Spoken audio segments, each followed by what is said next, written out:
let's take a real close look at the clutch. The Hobbytown of Boston clutch. Now, I polished it up, and I gotta say, this is a pretty neat piece of engineering. So we got the main housing. This would be the flywheel. And we've got basically a smooth cylinder. Okay, I've cleaned it out, took the oxidation out, and looks pretty good. 2 tiny screws here and here. I actually lost one of them by accident. Fortunately, and they are smaller than a number 2 screw, and I had some old tiny screws. I think if you had an eyeglass repair kit, that screw would work in this. All right. So what it is, here is a shaft. Here's the cap, or the cylinder cover. It's got this shaft with these rings on it. Okay, and it fits in like this. The shaft does go into a hole in the bottom there. Okay. So it goes like that. Now, in the shaft is this rubber stopper. And if you can see this, see how it looks like a drill chuck? That's so you can put it on and take it off. Alright, considering this thing's about 60 years old, it was in pretty good condition. There was some rubber shavings inside the cylinder. Clean those out. And this one has to have one long split in it, but I think it's okay considering it's contained. What would happen if I needed to replace this? Well, fortunately, Ace Hardware in their nuts and bolts and screws department has rubber stoppers of all different sizes, and I'm almost positive I could match this rubber stopper. And rubber stoppers are kind of tapered like that. Then we would need to match this hole with a drill index. In fact, let's do that right now. Let's see if we can figure out what size hole that is. So just in case you need to run into that problem. So I've got here a drill index set that I got at Harbor Freight. I think it was 16 bucks, but it's a beauty of a set. It's got everything in it. And these are the numbered drill bits. Now, if you remember, up there on the bulletin board, right there, that's a drill index chart I printed from a website. And it tells me, so it tells me like a numbered drill bit. It tells me its measurements, and then it for the SAE drill bits, like say 1/16 and 1/8, tells you the decimal size in thousandths, and then it puts the numbered bits in the chart also. So let's just guess here for a minute. I'm going to pull up, see if I can zoom out. Okay, let's pull up this set here from 60 to 34. Let's just kind of guess here.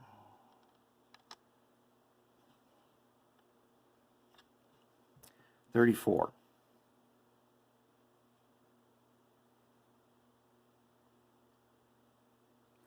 A little tight. Yep, 34 would do the trick. Now, unfortunately, my lathe is no longer true. I can't seem to fix it. So if I want to drill this in a lathe, if I was going to make a replacement, I got to do something about that. A mini lathe, I don't have a place that's big enough to hold. Mini lathes are not mini. They're the size of my whole workbench right here. But all I need is a little lathe, and I'm thinking of using some Rockler T-Track. and I'll get a cheap drill. They're like 15 bucks. Harbor Freight or Max Hardware, Northern Tool. Get a cheap drill, and I'm going to take it apart, and I'm going to make myself a little lathe, and I'll use that to then drill its tailstock, and I'll use the T-Track, the Rockler T-Track. It's this, well, if you work with table saws and stuff, you'll see guys make these super cool fence setups with this T-Track stuff.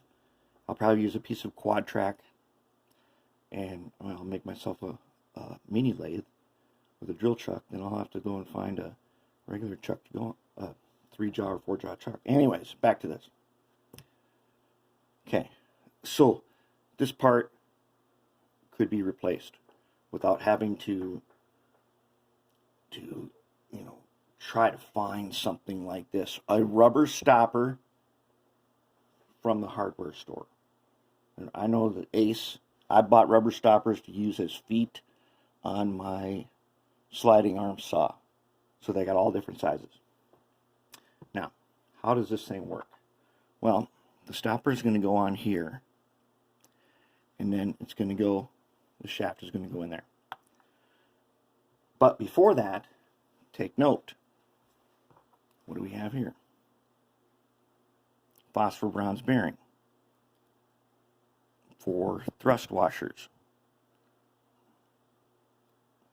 Thrust washer. So, those of you who have seen a bunch of my videos, especially on motor rebuilding, you know what that means. If you're new, I'm going to show you. On this one, phosphor bronze bearing.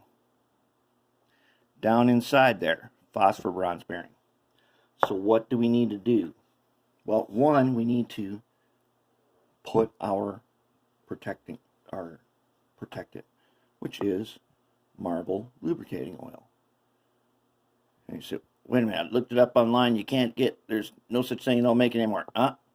Check it out.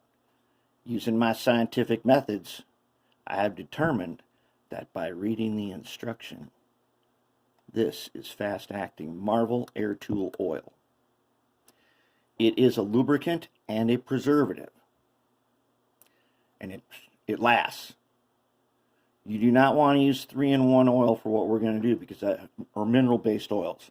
You don't want to use silicone. You don't want to use Teflon. You want to use Air Tool oil. These cans are collectible, since they don't sell them in these cans anymore, but they're refillable, so I've just always refilled them. So it's like 10 bucks gets you a quart of this stuff. Don't buy the little bottle, because it's 6 bucks.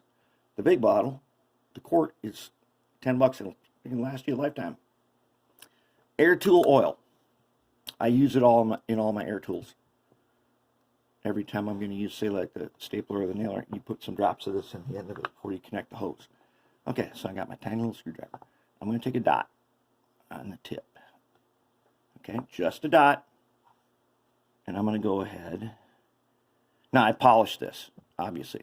There was very little corrosion, but there was a little bit. So I'm going to touch it just like that. And I'm going to spin it around. And then I also want to get some in the thrust washers. There. Now this shaft is on the outside, so it's okay.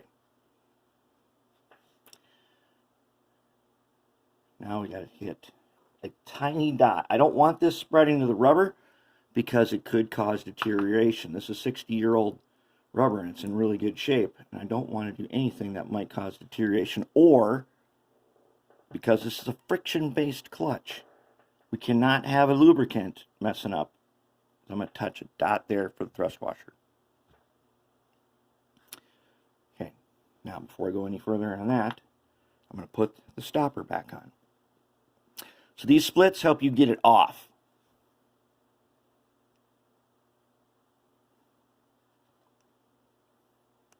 And if I remember right, it just goes over the first shaft. Well, we're going to check to make sure.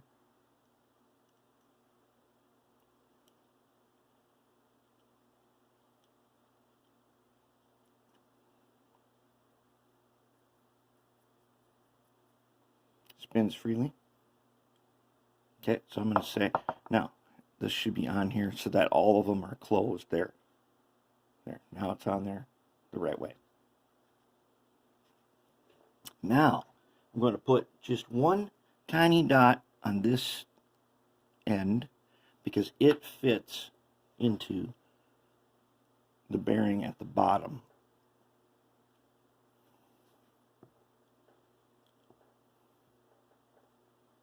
Okay. Just like that. That's why I have these. They have all kinds of uses. Okay. Now I'm going to close it up.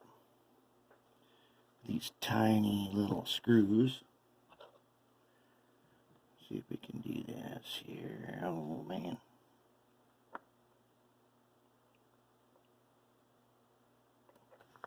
There's one in, and I lost one of them. I don't know how I could have been so careless. But in my box of miscellaneous screws, I just so happen to have one that does fit.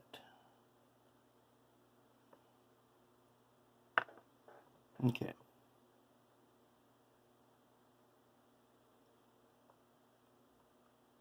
There, all back together.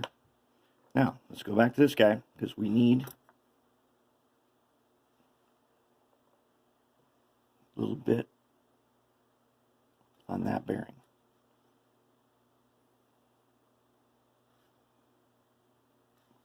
There, that's all. You don't want a whole bunch of it.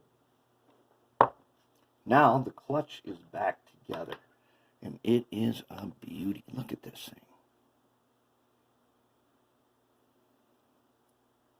That is some craftsmanship right there.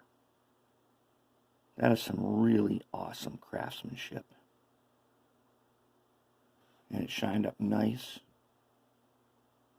Excellent, excellent. I'm excited to use that thing. Okay, I also did the underframe. This Hobbytown underframe is also a really nice piece of craftsmanship. I shined her up. This is, I like it. All these screw holes that are tapped. Really, really nice workmanship on this. But that's it. That's the clutch. And hopefully some of you will know more about the clutch. I'm kind of guessing about 1960, but it may be earlier than that. So if you know more about it, you know more about this guy.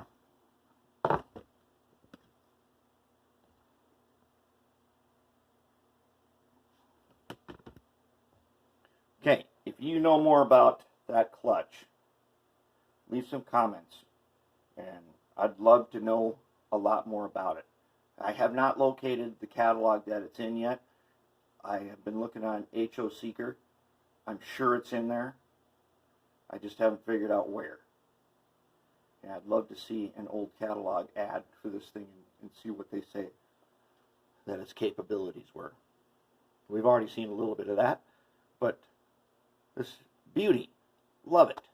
This is a really, really exciting build.